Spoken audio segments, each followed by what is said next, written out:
Assalamualaikum warahmatullahi wabarakatuh.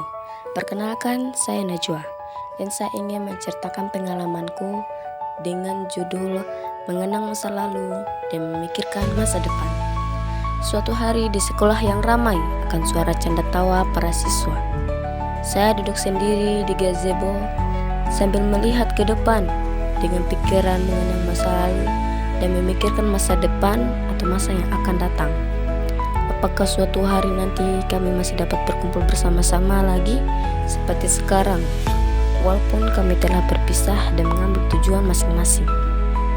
Hampir 3 tahun saya sekolah di SMP memang bukan waktu yang lama, tapi bukan pula waktu yang singkat untuk melupakan semua kejadian yang ada. Yang satu saat mungkin akan dirindukan, walaupun itu hal-hal kecil, seperti lamanya waktu yang kami habiskan hanya untuk berbaris saat apel pagi atau saat mau senam, dan saat apel pulang selalu ditentukan dengan barisan yang paling rapi dan tidak ribut boleh duluan pulang. Bisa bercerita bersama, entah itu kami sesama murid atau bahkan bersama guru sambil bercanda tawa, tapi tetap ada rasa hormat. Hampir di setiap tempat ada kenangan indah, sedih, atau bahkan kenangan yang ingin dilupakan, seperti terlalu sering berbuat kesalahan dan berakhir sering pula dimarahi. Tapi jika diingat-ingat itu cukup lucu. Dan salah satu yang paling saya sering lakukan sampai sekarang adalah pergi ke kantin saat guru mapel keluar kelas atau saat guru mapel tidak masuk kelas.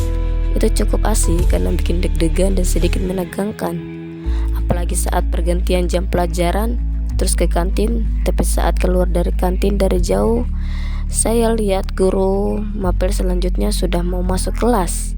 Alhasil, saya harus berlari agar tidak telat masuk kelas supaya tidak kena hukuman. Tapi, guru di sekolahku tidak hanya mengajarkan kami tentang ilmu terkait pelajaran, tapi ilmu terkait kehidupan. Dan salah satu kalimat yang masih saya ingat adalah ketika guru yang bertanya, "Apa cita-citamu? Atau mau jadi apa kamu ke depannya? Kalau mau jadi dokter, pilih jurusan yang sesuai dengan minatmu dan pelajar itu. Kalau mau jadi guru, pelajari materi terkait jurusan yang ingin kamu ambil. Mau jadi tentara atau polisi, latih fisikmu mulai sekarang dengan rajin olahraga dan makan makanan yang sehat. Mau jadi teknik mesin, bisa cari tutorial di YouTube, TikTok, atau aplikasi lainnya sambil praktek sedikit demi sedikit agar lebih paham." Jika dipikir-pikir, yang beliau katakan tidak ada salahnya. Jadi cari memang apa maumu dan mau jadi apa kamu ke depannya. Dengan begitu, kita tidak hanya duduk-duduk sambil tunggu kapan ada pekerjaan yang masuk, atau tunggu teman kapan-kapan ada yang panggil untuk kerja sama-sama. Syukur kalau ada yang ingat, kalau tidak, bagaimana? Jadi, cobalah mulai dari sekarang dengan menentukan tujuanmu sendiri. Jangan sampai suatu hari kamu menyesal tidak pernah mencoba sesuatu yang ingin kamu coba saat ini. Kalau gagal, belajarlah dari kegagalan itu agar bisa mencapai hasil yang baik. Jangan berhenti mencoba hanya karena sebuah kegagalan yang kamu dapat. Ingat, gagal bukan berarti harus menyerah, karena gagal juga bisa diartikan sebagai pembelajaran terbaik dari hasil yang baik.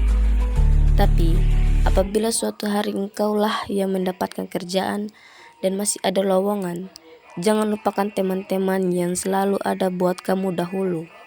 Karena tidak ada salahnya memanggil seseorang untuk melakukan sesuatu yang baik. Tapi jika engkau iri akan prestasi yang ia dapat dan menganggapnya sebagai saingan, ingat, rasa iri itu sesungguhnya tidak baik. Maka, ubahlah rasa iri itu menjadi motivasi dan bersainglah secara sehat dan jujur agar menjadi lebih baik. Dan apabila engkau telah sukses, maka janganlah sekali-kali kamu merasa tinggi hati atau sombong, karena rasa sombong itu sangatlah tidak baik, seperti yang tertera dalam hadis tersebut. Sekian dari saya. Terima kasih. Wassalamualaikum warahmatullahi wabarakatuh.